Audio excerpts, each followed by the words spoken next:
नमस्कार, बहुत स्वागत है आपका। आप देख रहे हैं द न्यूज, आपके साथ मैं सृष्टि मिश्रा। आज केवल बात होगी टाइम्स नाउ नव भारत की महिला पत्रकार भावना किशोर की, जिसको पंजाब पुलिस ने बिना किसी कारणवश पहले तो गिरफ्तार किया और भावना किशोर के साथ उनके ड्राइवर और उनके कैमरामैन को भी जेल के अंदर डाला। ये कहानी है आम आदमी पार्टी की और आज बेनकाब एक बार फिर से हो रही है। तस्वीरें देखिए जाकर किस तरीके से टाइम्स नाउ नव भारत में जब तीनों को जमानत मिल गई, अंतरिम जमानत, कल कोर्ट ने जमकर फटकार लगाई कि ड्राइवर और कैमरामैन की गिरफ्तारी कैसे हो गई, ये गैर कानूनी है। और आपको मैं बता दूं, ये गैर जरूरी कोर्ट ने कह दिया और ये भी कहा कि आपने जीने का हक छीन लिया। राज्य सरकार ने तब मानी अपनी गलती और कह रहे हैं राज्य सरकार के लोग कि हाँ गलती हुई है। ये गलती नहीं, आपको बता दें, कोर्ट से फटकार लगने के बाद कोई उपाय नहीं बचा तो राज्य सरकार ने ये अपनी जवाबदेही कोर्ट रूम के अंदर तय की है। अब जरा सुनिए, कहानी यही खत्म नहीं हो रही है।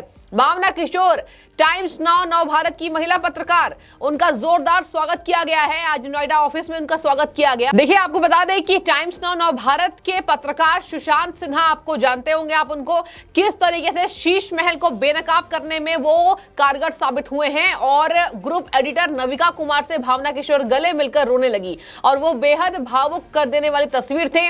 अब मैं आपको बता दूं कि सवाल ये खड़े कर रही है समाज कि ये प्रशासनिक पदों पर बैठे अधिकारियों के ऊपर भी कई ऐसे गंभीर सवाल उठाए जा रहे हैं जिसकी जवाबदेही अभी तय नहीं कर पा रही है। आपको यह भी बता दें, ये तक बात सामने आ रही है कि किस तरीके से भारत जब बढ़ रहा है एक तरफ, तो महिलाओं से इस तरीके से अमानवीय व्यवहार होना एक प्रशासनिक पदों पर बैठे अधिकारियों पर कई ऐसे सवाल खड़े कर रही है। आखिर इसकी जवाबदेही जनता चाह रही है और ये जवाबदेही चाह रही है राज्य सरकार से, जो अब तक इस पर जवाब देने में विफल साबित हुई है। अब मैं आपको कहानी बताती हूं कि आखिर उनकी गिरफ्तारी के बाद क्या हुआ।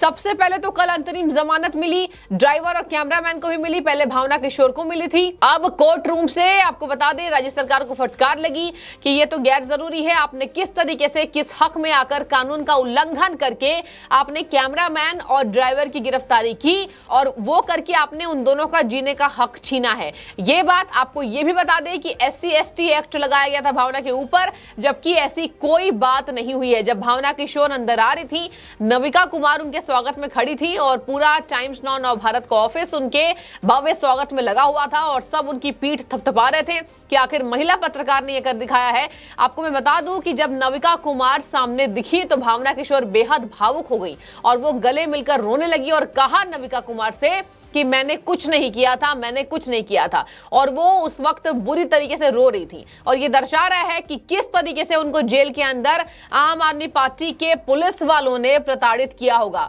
भावना किशोर ने यह भी बोला कि कई ऐसे पुलिस अधिकारी भी थे जो ये बोल रहे थे कि आपकी हिम्मत की हम कहीं ना कहीं आपको सलाम करते हैं कि आप हिम्मत बनाए रखें, लेकिन हम पे अत्यधिक प्रेशर है और ये प्रेशर आम आदमी पार्टी के तरफ से है। दर्शकों समझ जाइए किसकी सरकार है पंजाब में और पंजाब से उनकी गिरफ्तारी हुई थी और ये दर्शा रहा है कि शीश महल के खुलासे कर रहे टाइम्स नाउ नव भारत चैनल से बेहद बौखलाहट में है अरविंद केजरीवाल की सरकार। और देखिए, यहाँ पर सरकार पर सवाल इसलिए उठाए जा रहे हैं कि सरकार को जनता अपने कामों के लिए चुनती है। आप इतने करोड़ों की लागत से शीश महल को चमकाएंगे तो जनता सवाल पूछेगी और पत्रकारों का काम होता है देश हित की बात करना, देश के जुड़े मुद्दे को उजागर करना। और जब ये बातें उजागर हो गई तो इतनी मिर्ची लग रही है आम आदमी पार्टी को कि एक तरीके से आपको बता दें भावना किशोर को गिरफ्तार करती है। और यही नहीं, इंटरव्यू सामने आया है किस तरीके से नविका कुमार और सुशांत के सामने भावना रो रही है और कह रही है उनको इतनी मजबूर कर दी पुलिस वालों ने, इतनी मजबूरी में कर दी कि पुलिस वालों के सामने ही उनको कहा गया कि आप जो है वो गेट खोलकर आप वॉशरूम का इस्तेमाल कीजिए। और भावना ने रोते रोते अपनी आप बीती सुनाई है कि मुझे शर्म नहीं आई। वो सोच लीजिए किस तरीके से दबाव में भावना किशोर रही होंगी, कितना दबाव, कितना मानसिक उनको प्रताड़ित किया गया होगा कि उन्होंने कहा कि मुझे शर्म नहीं आई और मैं खुले गेट कर करके, गेट को खुला छोड़ करके मैंने वॉशरूम को इस्तेमाल किया है। इस वक्त की बड़ी खबर आप देख रहे हैं। अब पूरी आम आदमी पार्टी उजागर हो चुकी है, बहुत बड़ी तलवार लटक रही है, सवालों के तलवार अब लटक रहे हैं आम आदमी पार्टी पर। और बेनकाब इतनी गंदी राजनीति आखिर ये देश में हो क्या रहा है। और ये कई ऐसे सवाल उठा रहे हैं प्रशासनिक पदों पर बैठे अधिकारियों की।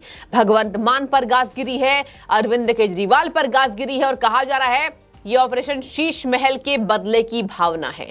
बदले की भावना, और नाम भी पत्रकार का भावना किशोर है। अब ऐसे में सोचिए कि कितनी ज्यादा उनको मानसिक पीड़ा दी गई थी कि बुरी तरीके से वो अपने ऑफिस लौट रही हैं और रो रही हैं और कह रही है कि मुझे शर्म नहीं आई, मुझे कहा गया कि तुम गेट खोलकर वॉशरूम का इस्तेमाल करो। एक महिला को ऐसे कहा गया दर्शकों, जहां पर सूर्यास्त के बाद महिला की गिरफ्तारी तक नहीं होती है यहां भारत में। और आपको बता दें कि सूर्यास्त के बाद महिला को गिरफ्तार किया गया है, वो भी बिना किसी महिला कांस्टेबल के। ये दर्शा रहा है कि आम आदमी पार्टी की ये बदले की भावना है, जो भावना किशोर से ली गई है। एक मामूली सी वो पत्रकार हैं और देखिए यहां पर इस तरीके से सरकार द्वारा उन्हें प्रताड़ित किया गया। ऐसे में सवाल उठता है कि अब इंसान काम करना क्या छोड़ दे। देखिए यहां पर सरकारों पर जो सवाल उठाए जा रहे हैं उससे बौखलाहट सरकारों के अंदर है। इसका मतलब जनता सरकार को चुनती है तो सवाल नहीं उठा सकती सरकार पर। इसका मतलब यही सिद्ध होता है जो अरविंद केजरीवाल ने करके दिखाया है कि आप मुझ पर कोई भैया सवाल उठा नहीं सकते हैं, और अगर आपने सवाल उठाया तो हम आपको ऐसे ही मजबूर करेंगे कि आप गेट खोलकर वॉशरूम का इस्तेमाल कीजिए। आप महिला है चाहे पुरुष है।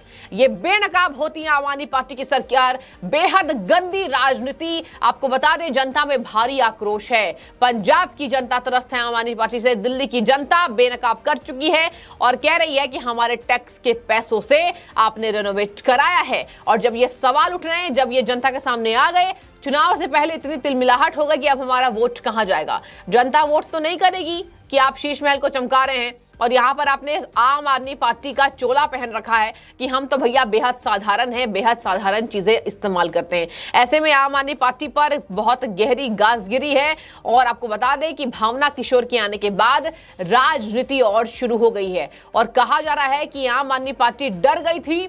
इसी वजह से पहले तो अरविंद केजरीवाल के कार्यक्रम को उनको रिकॉर्ड करने नहीं दिया गया। कार्यक्रम को शूट करने भावना पहुंची थी पंजाब में, वहां पर अरविंद केजरीवाल के कार्यक्रम को उनको नहीं करने दिया गया।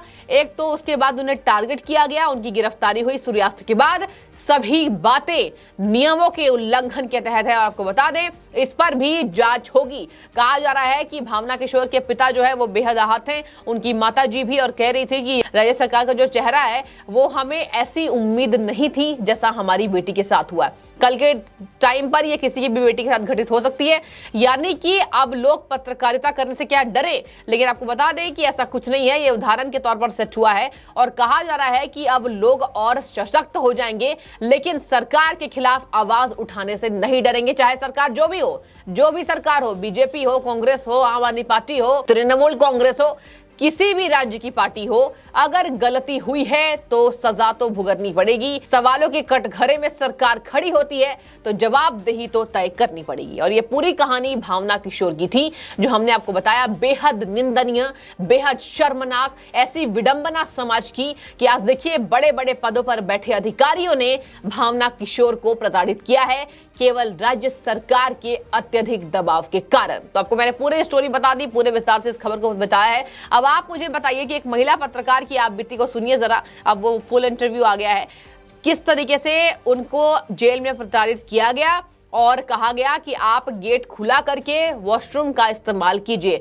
यह बेहद निंदनीय और कहा जा रहा है आम आदमी पार्टी की सरकार पर बहुत गहरी गाज और बहुत गहरा चोट है ये, और इसका जवाब जनता अपने वोटों से अगले समय पर देगी। जो आपकी जो भी राय इस कमेंट में बताइए। बहुत शुक्रिया आपका द न्यूज़ से जुड़ने के लिए।